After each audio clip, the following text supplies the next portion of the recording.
Buen día, profesor. Mi nombre es Herman Stay y junto a mi compañero Esteban Campillay, Juan Farías y Patricio Cora vamos a exponer la tarea número 1 de la asignatura de diseño térmico. El ejercicio 1 nos dice calcular la eficiencia térmica para una caldera de vapor de 20 megawatts de salida que funciona con propano y presenta un exceso de aire de 12% y temperaturas de humo. Nosotros elegimos como combustible el propano. Entonces, primero hay que identificar los datos necesarios para dar solución al problema. Estos datos son entregados, considerados y obtenidos de tablas. Entonces, tenemos el primer dato que es el exceso de aire de un 12%, un poder calorífico bruto de 21.669 BTU libras, dato obtenido de la tabla 3 del apunte CA Basic. Tenemos una temperatura de humo de 120 grados Celsius, una temperatura de referencia que fue considerada de 25 grados Celsius. Tenemos un SECOM de 0,818 kilogramos de carbono por kilogramo de combustible y un HCOM de 0,181 de kilogramos de hidrógeno por kilogramo de combustible. Ambas cantidades van a estar en porcentaje por kilogramo de combustible y fueron obtenidas de la tabla 3 del apunte CA Basic.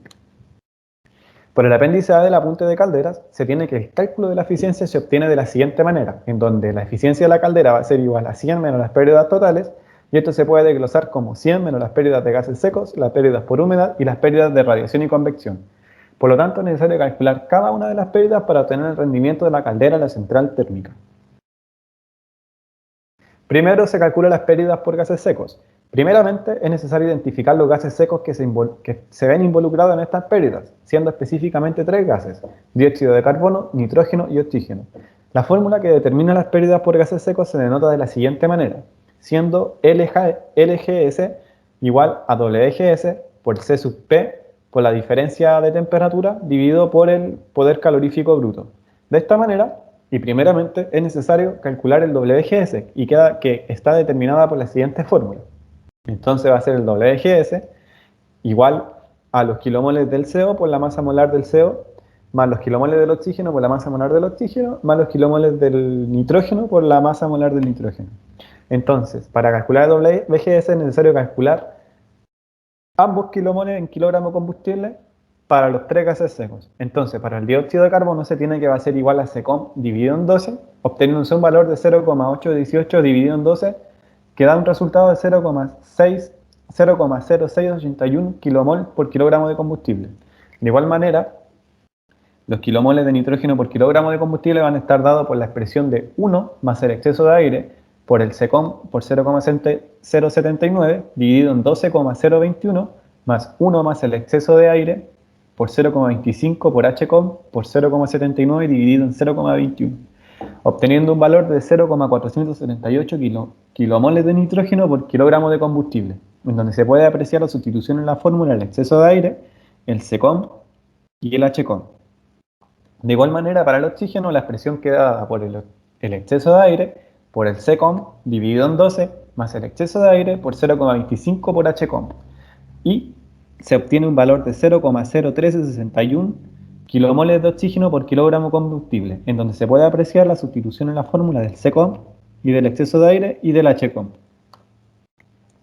Por lo tanto, con los valores obtenidos en kilomoles de kilogramo de combustible para los 3 gases secos, hay que calcular el WGS, pero para eso se necesitan las masas molares de los 3 gases secos.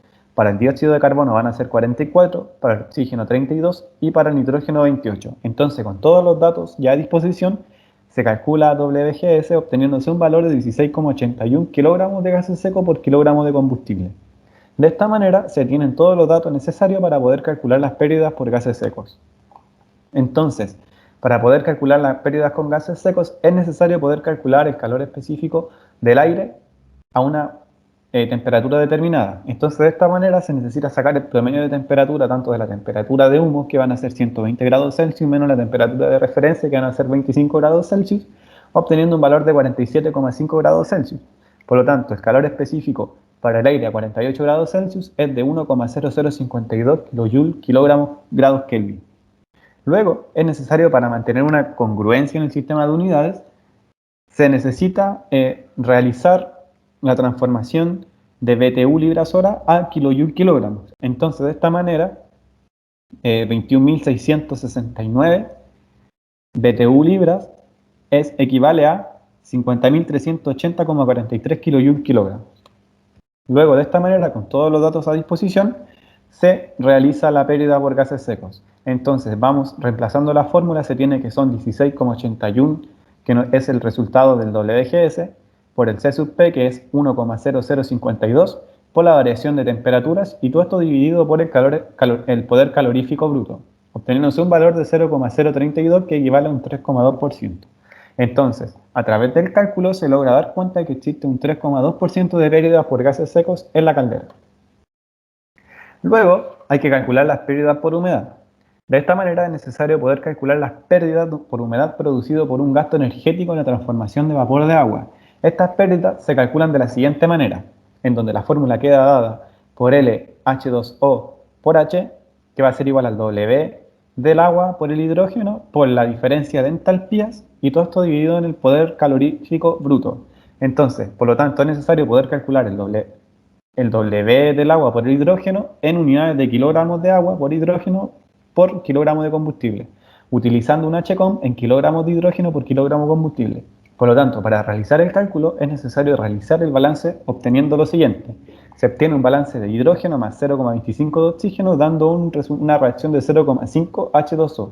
Y luego hay que multiplicar por el HCOM, obteniendo HCOM por hidrógeno más 0,25 por oxígeno por HCOM y 0,5 de agua por HCOM.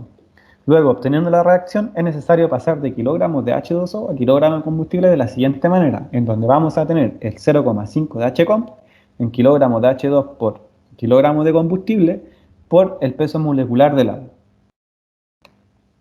Entonces, considerando el peso molecular del agua, se tiene que va a ser 1 por 2 de hidrógeno más 16 de oxígeno igual a 18.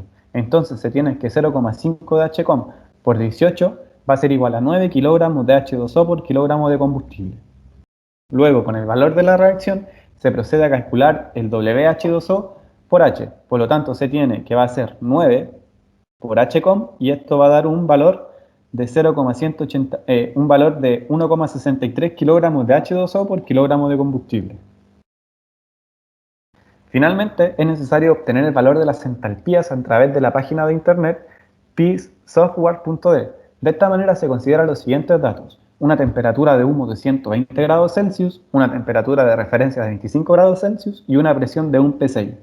Por lo tanto, la entalpía de vapor de 120 grados Celsius y un PSI, que fue una presión considerada, se obtiene una entalpía de 2.725,9 kJ/kg, y una entalpía de referencia de 25 grados Celsius que se puede calcular con C sub P por una temperatura de referencia, obteniéndose un valor de 104,5 kJ/kg, que es un C sub P del aire. Ahora, por lo tanto, con todos los datos obtenidos se procede a calcular las pérdidas por humedad. Entonces, las pérdidas de humedad, reemplazando cada dato de la fórmula, se tiene que es 1,63 del WH2O por hidrógeno por la diferencia de entalpía, todo dividido en el poder calorífico bruto, obteniendo un valor de 0,084 que equivale a un 8,48%. Por lo tanto, según los cálculos, existe un 8,48% de pérdida producto del vapor de agua. Esta pérdida se debe principalmente a la alta cantidad de hidrógeno en el propano. Por último, las pérdidas por radiación y convección. Las pérdidas generadas por convección y radiación se denomina Q, C y R y se calculan de la siguiente manera, en donde va a estar dada la pérdida por radiación y convección por un H, que va a ser el coeficiente convectivo en watts metros cuadrados grados Kelvin, por un área, que va a ser el área de superficie de la caldera, por una diferencia de temperaturas entre la temperatura de superficie de la caldera menos una temperatura del aire, más la emisividad térmica por el área de la caldera, por la constante de Stefan Boltzmann. Y todo eso multiplicado por la temperatura de superficie de la caldera menos 273 grados Kelvin elevado a la 4, menos una temperatura de la pared de la caldera más 273 grados Kelvin elevado a la 4. Sin embargo, para este tipo de potencia de salida de la caldera, para calcular la eficiencia de la caldera se realiza por medio de la figura 1.5 del apunte de calderas para obtener las pérdidas que se requieren en la potencia de salida. Entonces, dada una potencia de salida de 20 megawatts, es necesario trabajarla en BTU hora. Haciendo esta conversión se tiene que 20 megawatts va a ser igual a 6,824 por 10 elevado a las 7 BTU hora. Y eso aproximadamente vamos a tener que son 70 millones de BTU hora. Entonces, según el gráfico de la figura 1.5 de la punta de calderas, se tiene que para 70 millones de BTU hora se obtiene un porcentaje de pérdida aproximadamente de 0,8%. Entonces, finalmente se calcula la eficiencia térmica total de la caldera, obtenida por los que van a quedar denotadas por las pérdidas de gases secos, que son 3,2%, pérdidas por humedad de 8,48%, pérdidas por radiación y convección de 0,8%, obteniendo que es el rendimiento de la caldera va a ser igual a 100 menos 3,2 menos 8,48 menos 0,8, y vamos a tener una eficiencia térmica de 87,52%. Entonces, de esta manera, los cálculos indican que la eficiencia térmica de la caldera es de 87,52%. Buenos días o buenas tardes, profesor. Mi nombre es Juan Farías y junto a mi compañero Esteban Campillay nos tocó hacer el ejercicio número 2 del taller, que nos pide calcular la huella del carbono para el combustible respectivo del ejercicio 1, el cual es el propano, tanto en energía de combustible como en energía eléctrica, asumiendo una eficiencia térmica, una eficiencia de la central termoeléctrica que está basado en la ecuación N de la caldera por el N de la turbina por el N del generador, teniendo en cuenta que el N de la turbina es 0,6 y el N del generador es 0,95, y mi compañero Herman Stagg anteriormente calculó el N de la caldera, al cual le dio 87,52. Eso nos da un N total de la planta de 0,4998 o 49,98%, teniendo que considerar ciertos datos como por ejemplo el porcentaje de operación por año, que es un 75% anual, el CO2 que se va hacia la atmósfera, que es un 97%, y la masa de combustible, la cual la determinamos como equipo, que fue de 4.000 kilogramos por día. Y otros datos obtenidos que los tuvimos por tabla es el CO2 máximo, que es un 13,8%, y el poder calorífico bruto, que fue de 50.402 kilojoule kilogramos. Bueno, primero que nada tenemos que calcular los días de operación por año. ¿Cómo se realiza esto? Por el 0,75% por los 365 días que tiene un año. Esto nos da 274 días por año. Luego, con el flujo máximo obtenido, se produce a calcular los kilogramos de combustible por año, el cual es los 4.000 que fue en la masa de combustible, que va a estar en unidades, perdón, de kilogramos de combustible por día, por los 274 días por año, y eso nos da un total de 1.096.000 kilogramos de combustible por año. Y además teniendo en cuenta que ya podemos contar con el CO2 máximo y los kilogramos de combustible por año, se procede a calcular los kilogramos de CO2 por año, que sería el número anterior que calculamos, que fue el 1.096.000 kilogramos de combustible año, por el 0,138 del CO2 max, que se sacó por tabla. Y esto nos da 151.248 kilogramos de CO2 por año. Luego, para lograr calcular la potencia eléctrica, primero debemos calcular el Qin, perdón, el cual nos quedará por fórmula Qin igual a la masa del combustible por el poder calorífico bruto. Por lo tanto, reemplazando los valores ya obtenidos anteriormente, nos da un valor de 5.5240 por 10 elevado a la 10 kilojoule año. Y gracias al haber calculado este valor, recién podemos calcular el W, que es en base a la fórmula el N de la planta por el Qin calculado anteriormente. Reemplazando los valores de la fórmula, que el N de la planta se nos entregó anteriormente, por el valor del Qin que calculamos recién, nos da que es 2.761 por 10 a la 7 megajoule por año.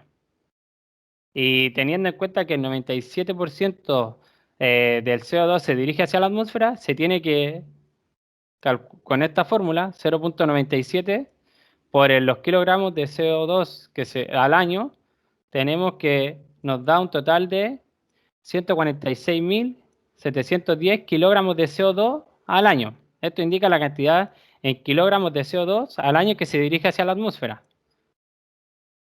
Teniendo la cantidad de CO2 que se dirige hacia la atmósfera anualmente, se procede a calcular ahora la energía eléctrica por combustible, que la fórmula sería la cantidad de CO2 hacia la atmósfera anualmente dividido en la potencia eléctrica anual, que también fue calculada anteriormente. Y esto nos da como resultado 0,00531 kilogramos de CO2 por megajoule. Pero a nosotros no se nos pidió que estuviera en megajoule, se nos pidió en kilowatts hora. Por eso hacemos la transformación o el cambio de unidades de megajoule a kilowatts hora, sabiendo que un kilowatt hora son 3.6 megajoule. Por lo tanto, se tendría que los 5.31 por 10 elevado a la menos 3 de kilogramos de CO2 por megajoule por los 3.6 de la conversión de megajoule por kilogramo watt hora nos da 0,01912 kilogramos de CO2 por kilowatt hora, perdón. Esto nos daría 19,12 gramos de CO2 kilowatts hora. Y esto representa la cantidad de huella de carbono por energía eléctrica. Buen día, profesor. Mi nombre es Esteban Campillay y como lo realizó mi compañero Juan, me corresponde calcular la huella de carbono en unidades de gramos de dióxido de carbono emitido respecto a los kilowatt hora de energía combustible. Lo importante para el cálculo de este ejercicio es considerar la eficiencia de la turbina, del generador y la caldera, que fue la que calculó mi compañero Hernán. Esto nos entrega una eficiencia de la planta de 0,4998, que es un 50%, donde está operando.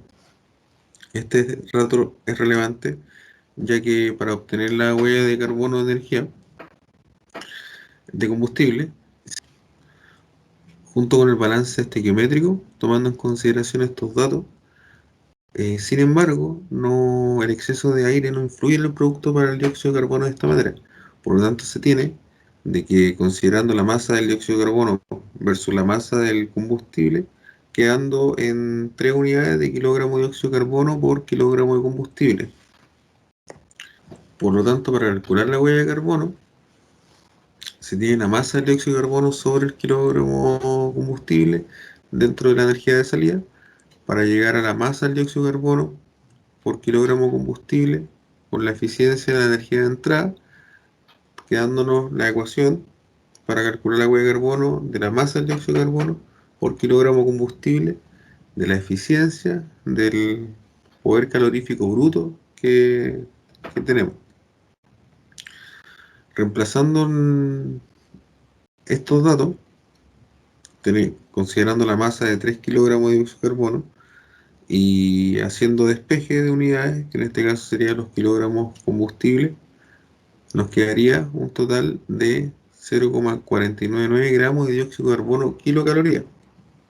Pues nosotros nos piden los valores en kilowatt. Por lo tanto, que al hacer la conversión de los 0,49 gramos de dióxido de carbono por kilocaloría, con los 860 kilocalorías por kilowatt hora, nos daría 429,37 gramos de dióxido de carbono por kilowatt hora. Por lo tanto, la huella de carbono por energía de combustible es de 429,37 gramos de dióxido de carbono kilowatt hora.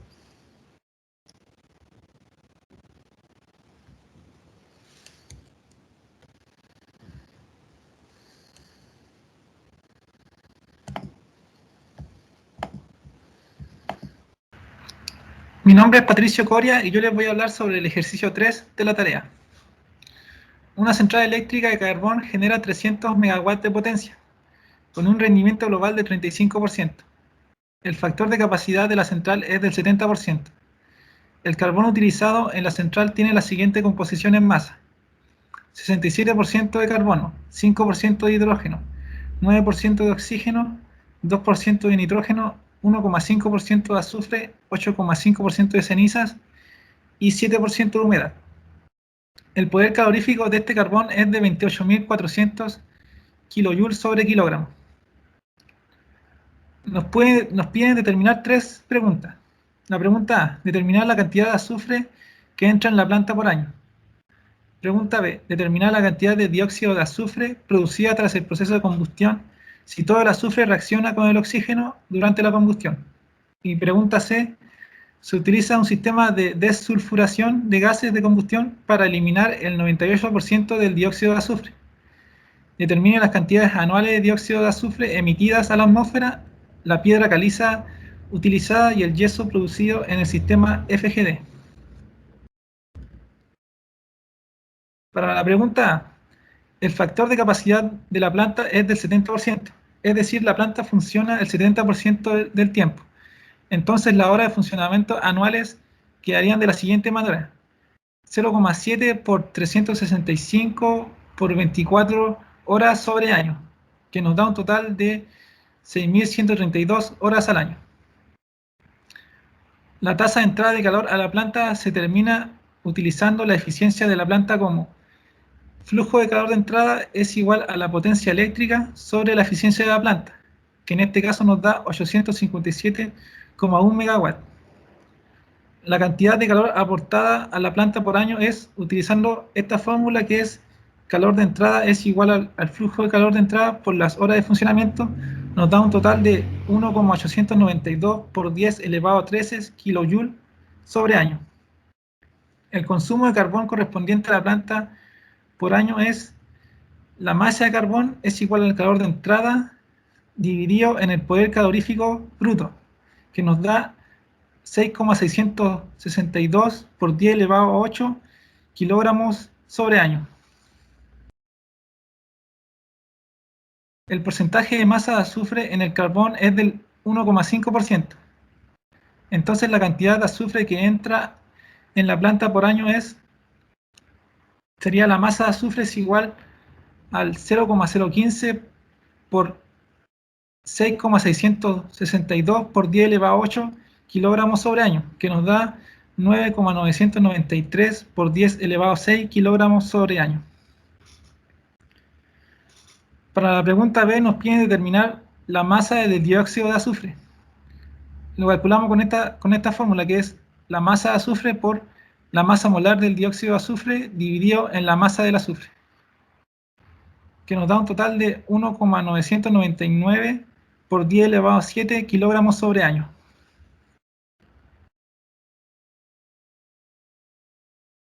Para la pregunta C, teniendo en cuenta que el 2% del dióxido de azufre producido tras la combustión se acaba emitiendo a la atmósfera, su cantidad por año es 0,02 por 1,999 por 10 elevado a 7 kilogramos sobre año, que nos da un total de 399.800 kilogramos año.